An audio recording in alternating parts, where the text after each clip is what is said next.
Hello guys, it is me, Victoria, and for today's video, I wanted to talk about why we have such a angry, bullying, negative inner critic in the first place. So, I was thinking tonight how basically all of cognitive therapy is cognitive behavioral therapy, which is like, the number one form of therapy out there right now. It's based on this idea that we have this kind of like horrible bullying inner critic in our head, and we're constantly having these negative thoughts, and we have to combat it with positivity, and we have to replace the negative thoughts with positive thoughts. And I was realizing that whole model is really flawed, not only because I did a lot of that, like a lot of that, as you've heard me talk on my channel. I used to do so much cognitive behavioral therapy homework to try to control my negative thoughts that I was constantly having. I would write down all my negative thoughts. I would think about them and substitute more positive thoughts for them. And it did make me feel a little better, but it never really made me feel like completely better. Or, back to neutral even. It did make me feel a little better, but not that much. And when I found all my cognitive behavioral homework later in life, I saw where I was going wrong, which was that I was constantly fighting my negative thoughts instead of accepting the truth in my negative thoughts, which is what I have been practicing doing these last videos.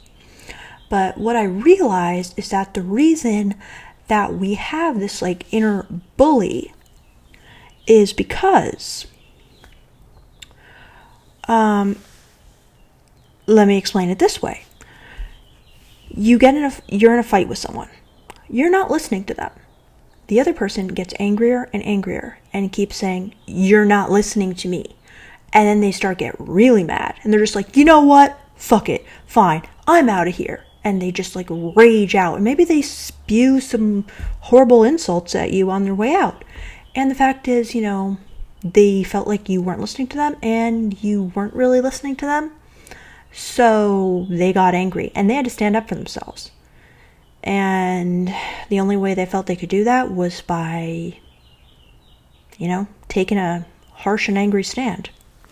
Another way to look at it is, let's say you're petting a dog and the dog doesn't really want to be pet, but maybe you're just ignoring that because you want to pet the dog. It's a cute dog, but the dog just goes silent. And then maybe it lets out like a low growl. And then finally, it snaps and it bites you. All right? You ignored that dog's no, and it had to take triple action to stand up for itself. So I believe that is exactly what has happened with our inner critic. For so long, we have refused to listen to any sort of feedback that is not positive, that is not consistent with our aggrandized self-image we have of ourselves, which is, for example, let's say our inner critic is saying something like, "You're ugly." And the point is, you don't look great today. Let's say that's what it was trying to convey. And that's okay. You don't have to look great every day. You can have a bad hair day. But we don't want to accept that we have a bad hair day. We want to be like, I have 100% perfect hair all the time. So we ignore and we deny and we resist these kind of facts of life, these kind of real facts that may not be 100% positive, that may not go along well with who we want ourselves to be, but they're real all the same. But we don't want to accept them. So anyway, by not listening to this inner critic, eventually it just goes all cranky old elderly person on you, starts being mean, rude, and insulting because you never listen, ever. So that is why we need to start listening to our inner critic. We need to start trying to figure out what the point was that our inner critic was trying to get across, that we don't want to accept that the inner critic is fucking tired of trying to get across, and we become at war with ourselves.